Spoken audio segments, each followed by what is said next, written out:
Bonsoir à tous et bienvenue dans cette édition d'information. Tout de suite, les titres. Le choix de la date du 18 octobre pour la tenue de l'élection présidentielle par la CENI ne fait pas l'unanimité chez les différents acteurs politiques sur les raisons du choix de cette date et le chronogramme établi à cet effet par la CENI. Le porte-parole de l'institution électorale était dans nos locaux ce jeudi.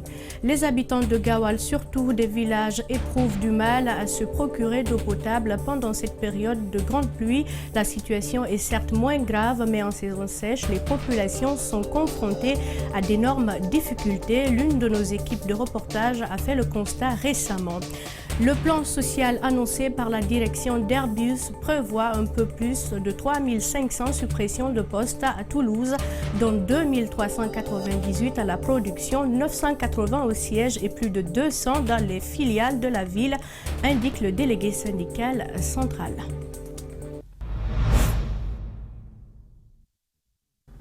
Encore une fois, bienvenue à tous. Le dimanche 18 octobre 2020, c'est la date proposée par la CENI pour la tenue du premier tour de l'élection présidentielle en Guinée. Un chronogramme a été établi par la CENI pour le respect de cette date. Demain déjà, les acteurs du processus électoral se retrouveront en comité interparti pour discuter de l'organisation de ce scrutin. Le nouveau porte-parole de la CENI était ce matin dans nos locaux. Mamadi Troakaba a été interrogé par Bernard Koundouno et Ibrahima Sori Kamara.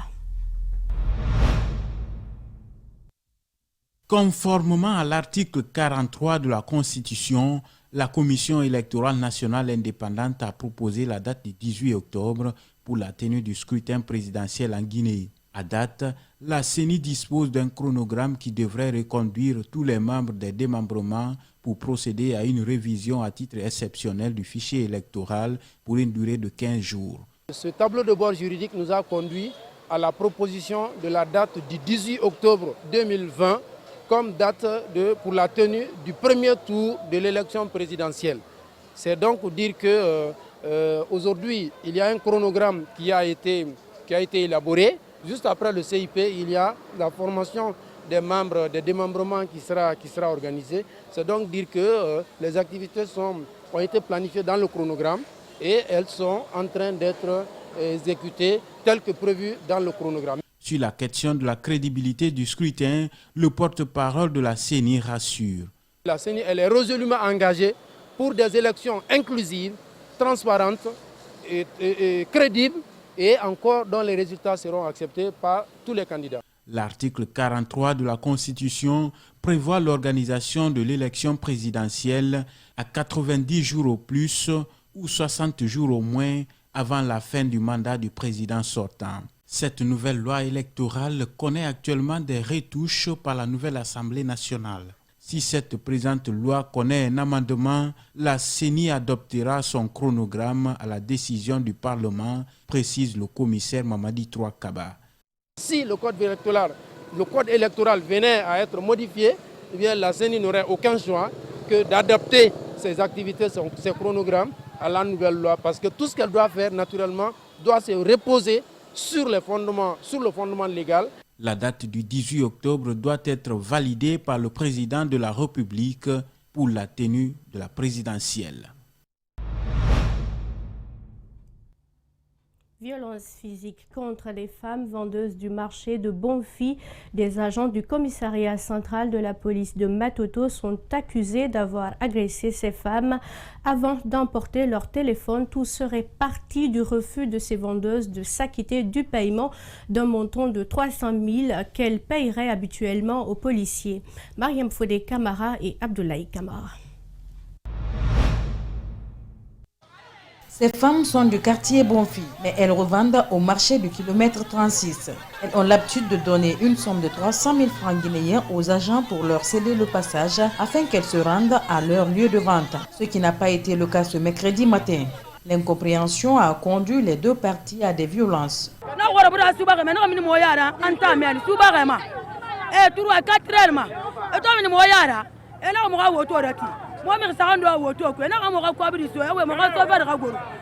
Avant-hier, il était 4 heures du matin. Ils ont immobilisé notre véhicule. Nous étions 3 dans la voiture. Ils ont demandé au chauffeur de descendre. Nous avons dit non. Ainsi, nous avons cotisé 300 000. Ils nous ont cédé le passage. Mais ils nous le font tous les jours. On connaît leurs commanditaires. Aujourd'hui, ils ont fait la même chose. On a refusé de nous arrêter. C'est ainsi qu'ils nous ont suivis en nous asphyxiant avec du gaz.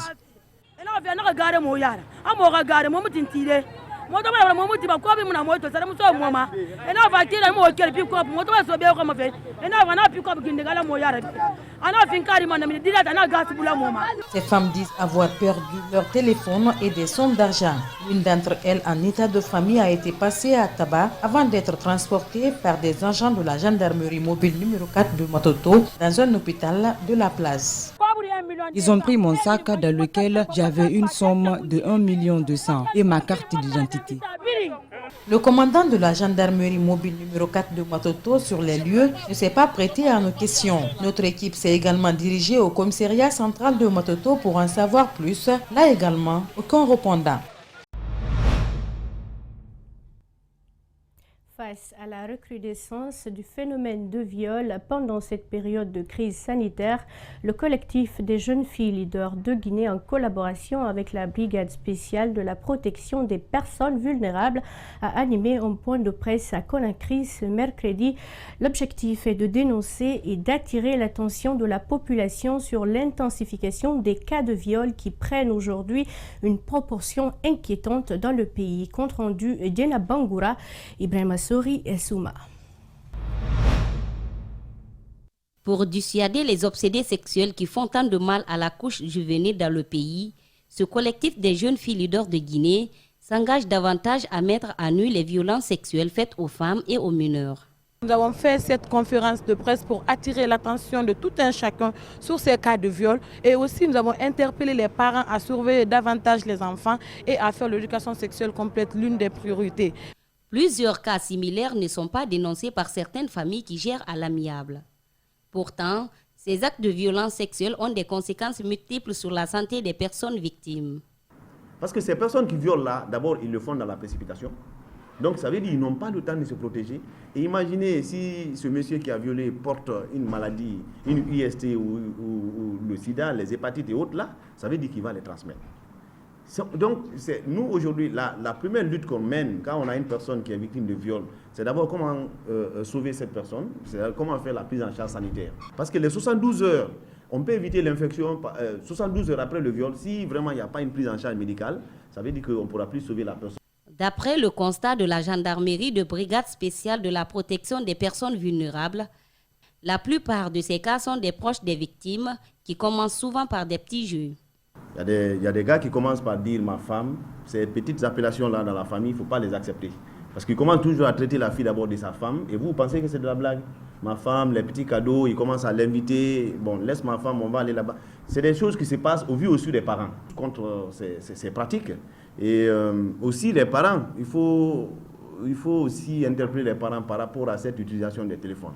Aujourd'hui, c'est un problème. Le dernier dossier qu'on a géré avec les filles leaders, c'est 3 adolescents, âgés respectivement de 13, 14 et de 15 ans, qui ont abusé d'une petite fille de 6 ans. Et la raison, c'est parce qu'ils ont vu ça dans un téléphone. D'après le commandant Bernard Tengiano, 16 cas de viol ont été notifiés à son service pendant le mois de juin et 12 ont été déférés.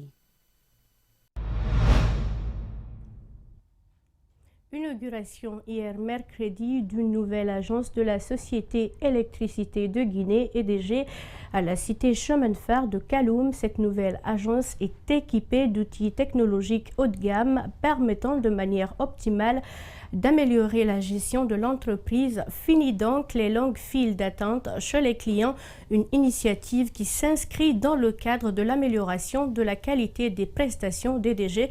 C'est un public reportage de Mohamed Valek Touré et Daliouba. Cette nouvelle agence DDG vient amorcer une série de réformes au sein de la guinéenne de l'électricité. Une démarche qui s'inscrit dans une réforme visant à moderniser la gestion de l'entreprise basée sur des piliers qui sont entre autres la réduction de la subvention, la sécurisation des recettes et le renforcement des capacités du personnel. C'est une agence qui est représentée, qui est constituée de personnel polyvalent, Vous avez l'habitude de voir quelques 25 personnes dans une agence. Dorénavant, on n'a que 5 personnes que vous verrez. Et tous ces agents sont polyvalents, sont capables de faire les questions de réception de tous les clients sur toutes sortes de besoins, pour les paiements, pour les branchements, pour les litiges et pour les débranchements. L'inauguration de cette nouvelle agence basée à la cité Chemin de Fer constitue pour une première étape la concrétisation des 2 premiers piliers DDG. Les agences ne seront plus basées sur un nombre de clients par zone géographique, mais plutôt la situation géographique du transformateur sur lequel le client est branché. Nous suivons maintenant les transfos et les énergies dispersées par ces transformateurs. Donc l'agence va être responsable de transfo et peu importe là où le client final se retrouvera. Désormais, les clients n'auront plus besoin de faire la queue pour payer leurs factures. L'entreprise vient de signer un partenariat avec la société de téléphonie mobile Orange pour permettre à la clientèle de pouvoir payer leurs factures à distance via leur téléphone. Techniquement, il vous a dit ce dont il s'agit. Donc, c'est un premier pas dans le cadre de la facilitation, de la mobilisation des recettes et surtout de la sécurisation des recettes de l'entreprise. Je suis sûr qu'il y en aura d'autres qui s'ouvriront progressivement. Cette inauguration ne constitue qu'une première étape dans l'accompagnement de la réalisation des piliers énumérés par la société. Les responsables promettent que d'autres activités s'ouvriront en fonction du planning décidé en commun accord avec la direction et le conseil d'administration. Lutte contre le coronavirus, les gestes humanitaires se poursuivent. Médecins sans frontières pense à la communauté léonaise vivant en Guinée. Ces citoyens ont été victimes d'un incendie récemment. Ils viennent de bénéficier de vivres et de kits sanitaires. Ce geste intervient dans un contexte de crise sanitaire qui a débuté depuis le mois de mars dernier. Djibril Ba, Mohamed Aluseni Kamara signe ce publi-reportage. Des Léonais vivant à Koleya dans la commune de Matam gratifiés par MSF. C'est un jour inoubliable pour cette communauté de pêcheurs qui a subi un incendie au débarcadère de Mayore. Dressant une rangée, chacun s'empresse à recevoir ses vivres et kits sanitaires. Tu sais, 95% des Lyonnais qui habitent ici font la pêche. Donc ils sont souvent au bord de la mer. Tu vas voir que partout en Conakry, presque là où il y a la mer, tu vas trouver des Lyonnais là-bas. Donc ce parti ou bien cette communauté, certains parmi eux, il y a un problème de feu dans 2 mois ou bien 3 mois passés. Donc le Médecins sans frontières sont venus à leur secours en présentant toutes les choses que vous avez vues ici. L'organisation Médecins sans frontières contribue à sa manière suite à l'incident qu'a eu cette communauté, symbolique pour les bénéficiaires. Chaque famille, c'est à peu près un peu moins de 300 familles, vont recevoir un sac de 50 kg de riz, un kit de lavage des mains et un certain nombre d'autres produits, dont un bidon d'huile. Les responsables locaux sont aussi comblés de satisfaction. Le choix de ce quartier par Médecins sans frontières n'est pas anodin, selon Bangoura. Vraiment, ils ont une situation un peu compliquée ici. Pas de logement. Et ils sont là, je peux dire c'est le refusé. En un mot. L'organisation Médecins sans frontières n'est pas sa première. Par le passé, elle a procédé à des remises des kits sanitaires pour la population dans le cadre de la lutte contre le coronavirus. Direction le pays profond pour parler de la préfecture de Gawal. Là-bas, les habitants éprouvent du mal à trouver de l'eau potable. En cette période d'hivernage, le problème est moins perceptible. Mais en saison sèche, la situation devient cruciale. Mamadou Sadio Baldé commente les images d'Aliouba. Solou, un district situé à 19 km de la sous-préfecture de Touba et 37 km du centre-ville Gawal. En 2020, des citoyens guinéens doivent encore leur survie grâce à un point d'eau. Si cette source d'eau tarit, les habitants, le bétail, doivent marcher 4 km avant de s'offrir une goutte d'eau.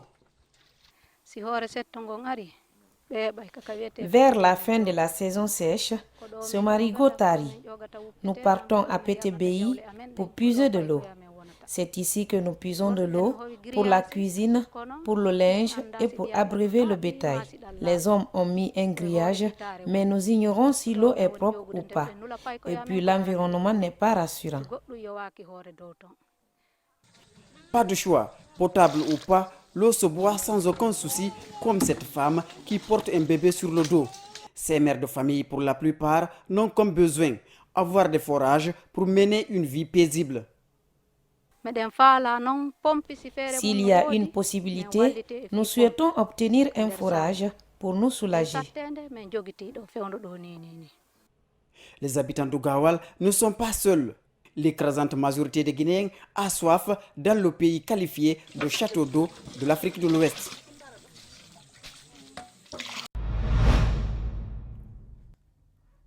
Cela fait maintenant 100 jours depuis que l'opposant malien Soumaïla Cissé a été enlevé. Jusqu'ici, son rap n'a pas été revendiqué par une quelconque entité. L'inquiétude chez ses proches et compatriotes est saisissante. Sa libération, estime-t-il, pourrait contribuer à l'apaisement de la crise politique que traverse actuellement le pays. Mohamed Damaro Camara et Alseni Camara ont rencontré Diabati Doré du parti RPR et le président de la communauté malienne en Guinée. Suivez. Le 25 mars 2020, en pleine campagne électorale, Soumaïla Cissé est enlevé entre Saraféré et Koumaïra au nord du Mali. Mais les ennuis pour l'homme politique avaient commencé un peu plus tôt. Il était à Niafunké. Le jour qu'il est rentré à Niafunké, nous avons parlé. Il dit, ah, Doré, je suis à Niafunké pour la campagne, mais c'est au nord ici, c'est difficile. J'ai dit, comment, papa?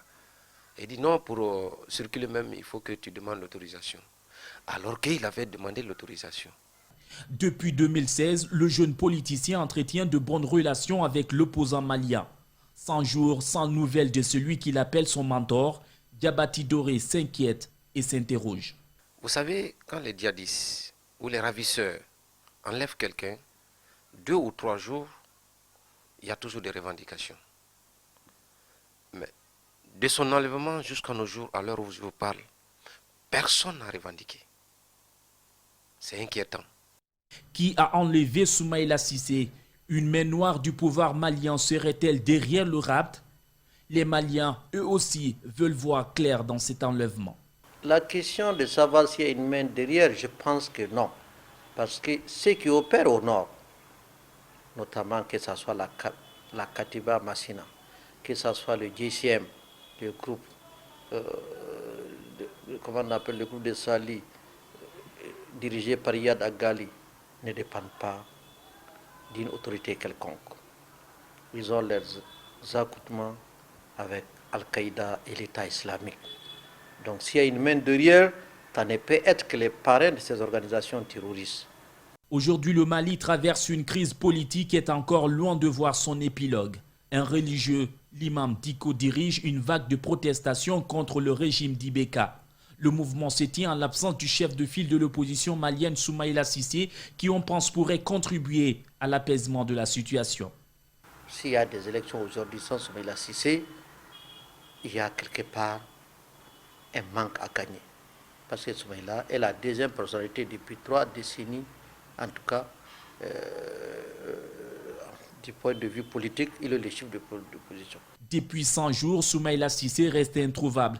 Les actions de mobilisation de son parti, de sa famille et ses proches en vue de sa libération n'ont pas fait bouger les lignes. Ces ravisseurs, dont l'identité véritable reste à découvrir, le gardent dans un mythe persistant et tellement pesant. Ailleurs dans le monde, le plan social annoncé par la direction d'Airbus prévoit un peu plus de 3500 suppressions de postes à Toulouse, dont 2398 à la production, 980 au siège et plus de 200 dans des filiales de la ville, indique le délégué syndical central.